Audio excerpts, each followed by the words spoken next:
So as we get into our discussion about Thor, there's a couple things we need to go over first. The first thing is that Thor's history is as convoluted as it is lengthy. It is ridiculously in-depth. And so in truth, if we were going to do a full in-depth explanation video on Thor, it would take us an hour. And I'm not going to make an hour-long video.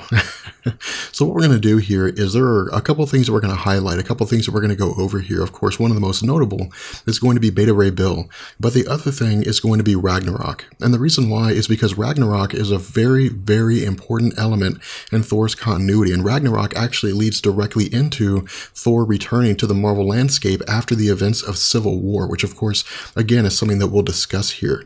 But with Thor's initial introduction into Marvel Comics, he actually appears in Journey into Mystery, issue number 83. Now, with Thor's initial introduction, this is where things get very confusing for a lot of people.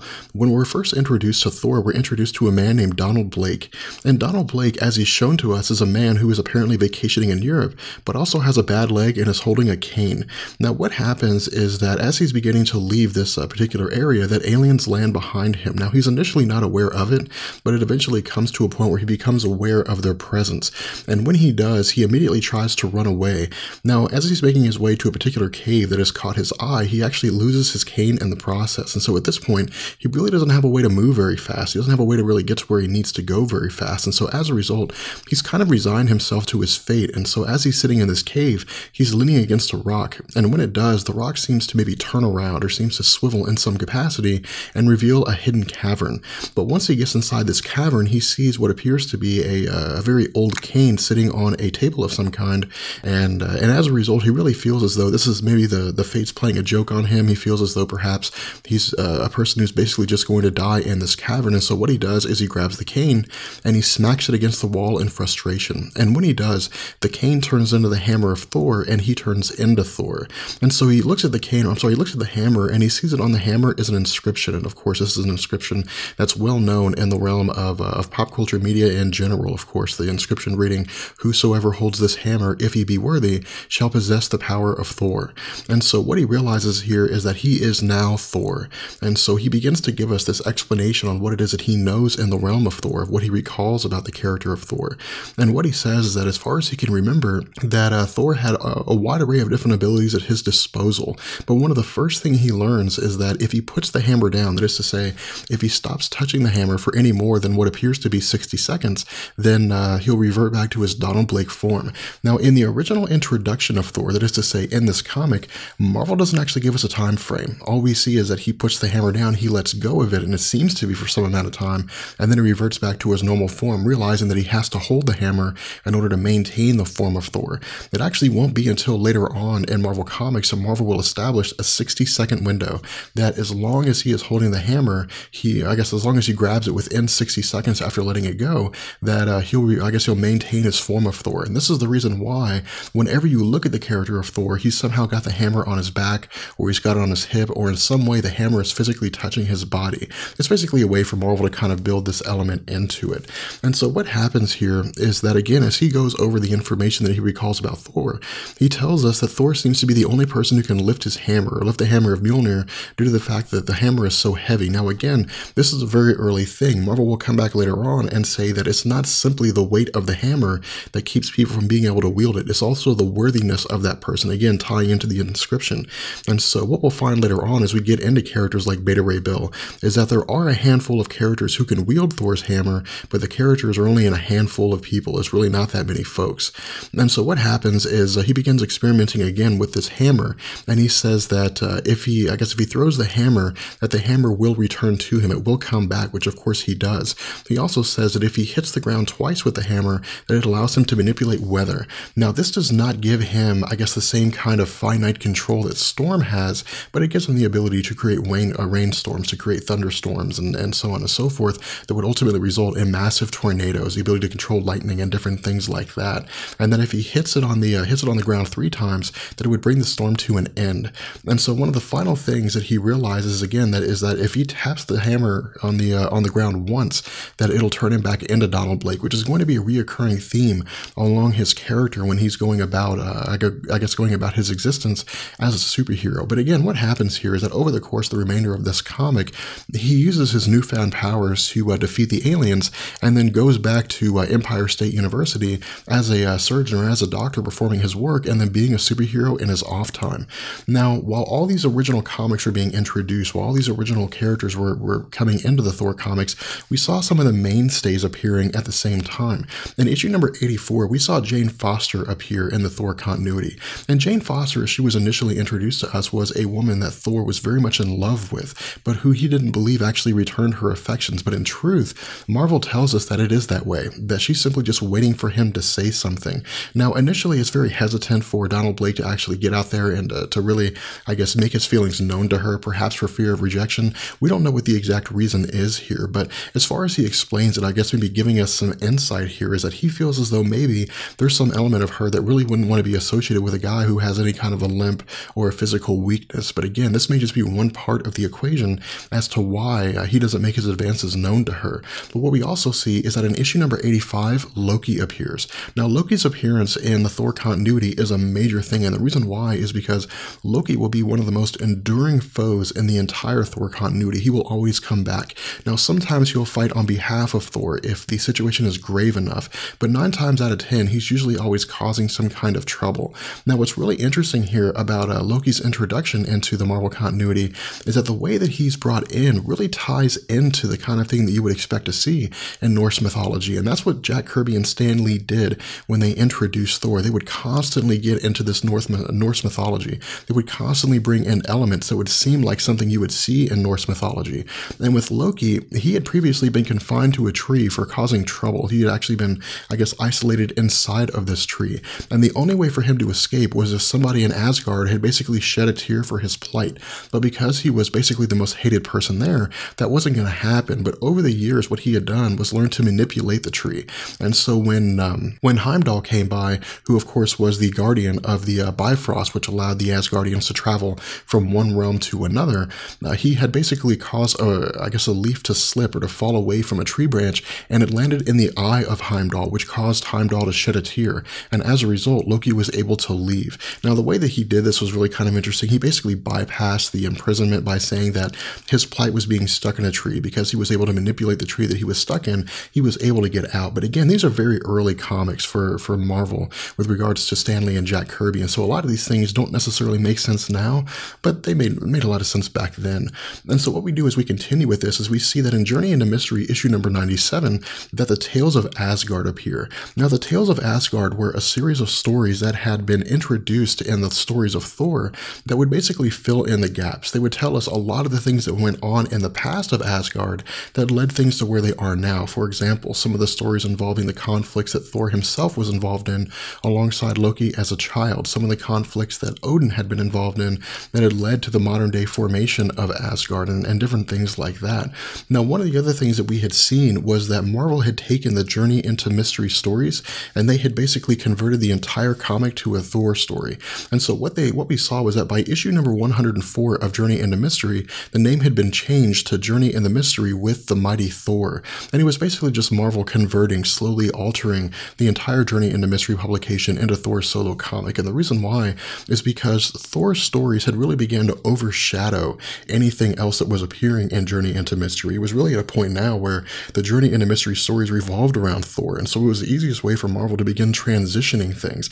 And this continued along this entire concept. This continued along this path. Again, we saw with this shared continuity that we saw various characters like Magneto and the Brotherhood of Evil Mutants, for example, appearing in issue number 109 of Journey into Mystery. We saw that with Journey into Mystery, issue number 108, that Doctor Strange had appeared. And so again, this was just a way for Marvel to continue this trend. It was a way for Marvel to, I guess, bring things in. But one of the other things that we saw, and this was really an important point in the history of Thor's comics, was that in issue number 112 of Journey into Mystery, that we ultimately saw the Avengers begin to take form. Now, what had happened here is that the Incredible Hulk had basically been goaded into attacking, or I guess going on a rampage. And so we saw Thor alongside Namor the Submariner and the original Avengers come together to try to hold the Incredible Hulk off. And so this was an instance whereby Thor had hypothesized the idea that the Avengers should form, the Avengers should take place. They should be a team that operates under the guise guise of protecting the world from dangerous threats when nobody else can.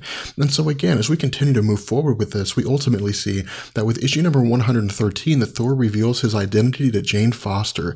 And this was a really big moment here, because keeping in mind, this entire time up to this point, Thor's been operating with dual identities. He's been Donald Blake whenever it was that he didn't need to be Thor, and he was Thor whenever it was that he had to get involved in some kind of a conflict here. But he had always had an interest in Jane Foster. He had always really enjoyed the company of Jane Foster. And while the two of them had previously sort of gotten together, she didn't know that he was Thor. She didn't know that he was two people. Now, what we also see is that by March of 1966, that Marvel basically converts the entire Journey into Mystery series over into Thor's solo series. That is to say, they get rid of the Journey into Mystery name, and they simply call it The Mighty Thor. What they also do here is they get rid of Tales of Asgard, and this is where we started seeing publications like the Inhumans coming into play in Marvel Comics. This is when we started seeing them, I guess, appearing in Thor stories, which would again go on to spur the Inhumans into popularity here. What we also see is that in issue number 159 that we actually get the full original background of Thor. And this is something that took quite a long time for Jack Kirby and Stan Lee to come up with, something for them to introduce to us. And what we learn with this actual backstory here is that Donald Blake is really looking to find out what's going on. He's really looking to find out how it is that Thor had ended up in a position to where he is now. And so what he does is he begins speaking, I guess, with Odin, using, I guess, an attempt to communicate with him using his mind. But it's more or less like a shared dream state, I guess, might be the best way to explain it here. But what Odin basically tells Donald Blake is that Thor had previously he had courage. He had everything that was befitting of a prince of Asgard, but he wasn't humble. He didn't have humility. And so what he had done is he had cast Thor to the planet Earth and then put him in the body of a man named Donald Blake, or I guess assigned him to that kind of a role, which in turn also gave him a limp. Now, Odin says that he had also put the hammer under the disguise of being a cane in the cave where Donald Blake had initially found it, hoping that Donald Blake would find it one day. But the entire purpose here was to force Thor to live among the humans, or live among humanity, I guess mortals as they would call us, in an effort to basically teach him how to be humble, to teach him humility, so that he could truly understand what it meant to govern over those who are weaker than he is, but do it in a way to where it benefits all. And so eventually, as we continue on, we see that Jack Kirby actually leaves the Thor series with issue number 179, and that Neil Adams, one of Marvel's, I guess, premier artists at the time, had taken over to draw a couple comics with issues number 180 and issues number 181. But what we also saw was that by issue number 279, that Stan Lee had left the series, and so with issue number 280, that Roy Thomas had come into play.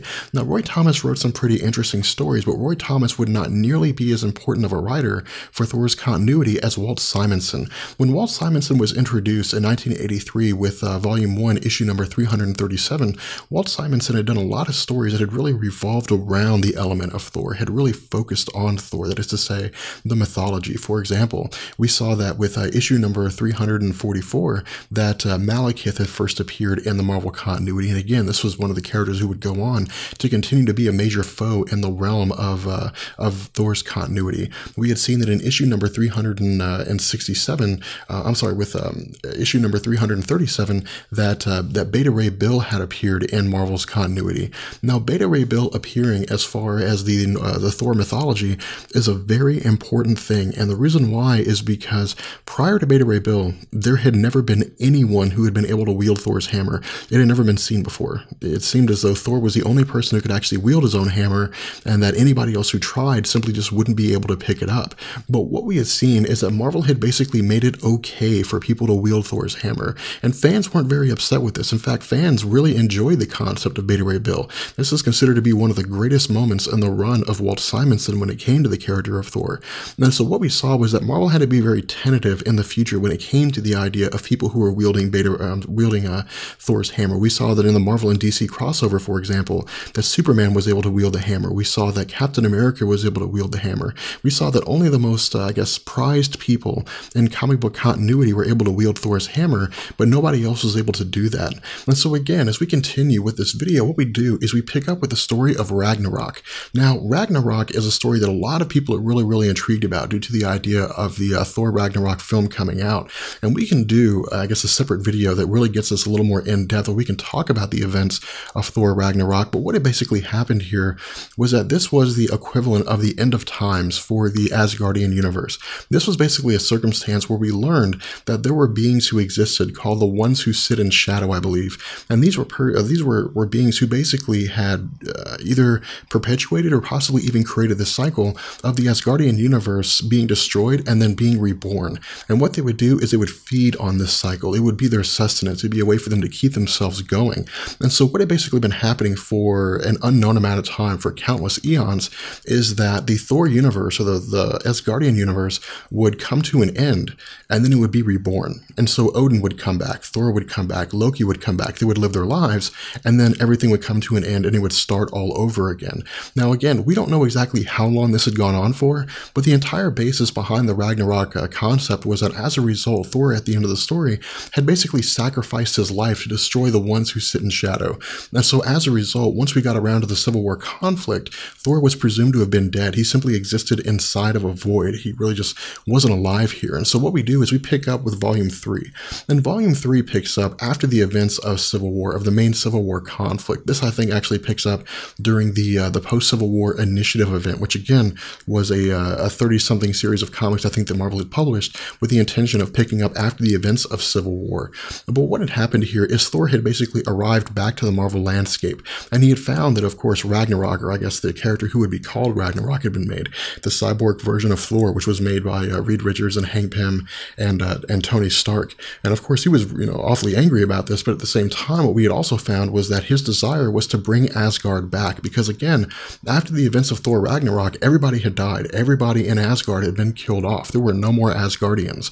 And so as a result, Thor had actually formed Asgard in the middle of Oklahoma and then went about the process of waking people up. And what we had learned over the course of Volume 3 is that the Asgardians were in some capacity still alive, but the minds of men and women were basically portals that would allow them to come back, in the sense that that Heimdall, for example, was, I guess, occupying the body of a man who was very rebellious against anybody who entered his town post-Civil War. He was very strong about protecting that town. And so what Thor had done was basically awaken this man and bring Heimdall out of him and then restore Heimdall back to the Earth 616 continuity. But nonetheless, as things progressed with Thor, we ultimately saw that while Thor post Stan Lee and Jack Kirby and even post Walt Simonson had some ups and downs, while it had some interesting concepts to it, that overall Thor's continuity sort of began to drop off. It sort of began to slump as the years went by, which ultimately leads up to the current day in 2014, when we find that Marvel has basically eliminated Thor Odinson as being the actual Thor and replaced him with a woman whose identity we yet don't know. With that being said, we're going to go ahead and bring this video to an end. I hope you guys enjoyed it. If you did, let me know, and I will catch you guys later. Peace.